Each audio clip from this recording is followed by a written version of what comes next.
So you didn't get that new phone you wanted for the holidays. Maybe that's better. We can still spruce up your current phone. Hey there, this episode of Some Gadget Guy is brought to you by viewers like you. All of the amazing people who share content across social media and the generosity of my amazing patrons at patreon.com/SomeGadgetGuy. More info on those awesome nerds later in the video. Okay, so I'm doing this with a phone that's still super cutting edge, but I'm a tech reviewer and we cycle this stuff aggressively. Here is my new for me OnePlus 12. I ran this phone really hard over the last year, and looking at my little tech diary, I was surprised that it kept my SIM card longer than any other phone I reviewed. And you can see it here. The screen protector is pretty badly wrecked. I had a cheap clear bumper on it, and that is horribly tea-stained. It looks so gross. And I always let my daughter slap stickers on my cases, but those have been aging poorly too. I would pick it up, it got the job done, but it felt worn in that first year, even though this is still top of the line tech. So for about 20 bucks, I was able to clean this up and get it feeling brand new again. I'm not sponsored by any of the brands in this video, but if you like any of the gear mentioned, I will have some affiliate links below, and shopping like that helps the channel out. Now, I decided to go with another TPU screen protector, as the OnePlus 12 still has some curves to the screen. I will be so happy when we finally completely walk away from curved screens. I've had very poor experiences with glass protectors on curved screens, except for the special UV cured protectors from companies like Whitestone Dome. But I opted to keep this cheap, and I used a Super Shields TPU. I am terrible at installing these, but it came out okay.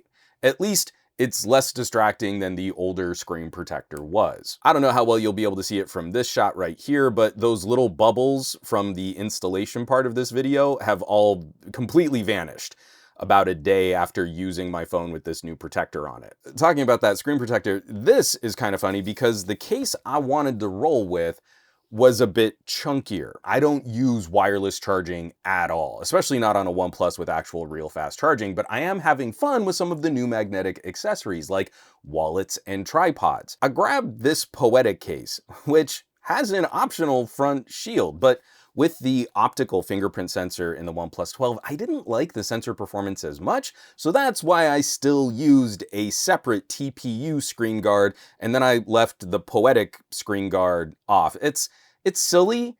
It is silly, but that's how I like it. Even for my persnickety preference, it took very little to get the hardware feeling brand new again. The screen looks brand new again, and this feels like a different phone in my fingertips. And for the software, it's always worth taking a look at your apps and services, backup data, clean out your photos and videos, just clean up the whole system. A little light pruning might be all you need. But if your phone is a little older, maybe you just nuke it from orbit with a hard reset and start totally fresh. I use SMS backup and Restore Pro to make sure my messages are transferred properly, and just about everything else has some kind of cloud or server sync for the apps and services I use. Then, as you replace your apps, you can decide if that app really is important enough to put back on your phone. Cheap, quick, and easy. Our brains are weird for both novelty and familiarity. I think a lot of folks are kind of exhausted with tech right now. The idea of buying a new phone is more a chore. It's not an exciting, fun purchase like it used to be. The new phone glow wears off really fast these days, which is sad for how expensive these things are getting. But folks also seem to want something familiar, so they tend to stick with the same brand they bought before. Well, with a couple little accessory purchases, we can kinda do both. It'll feel new,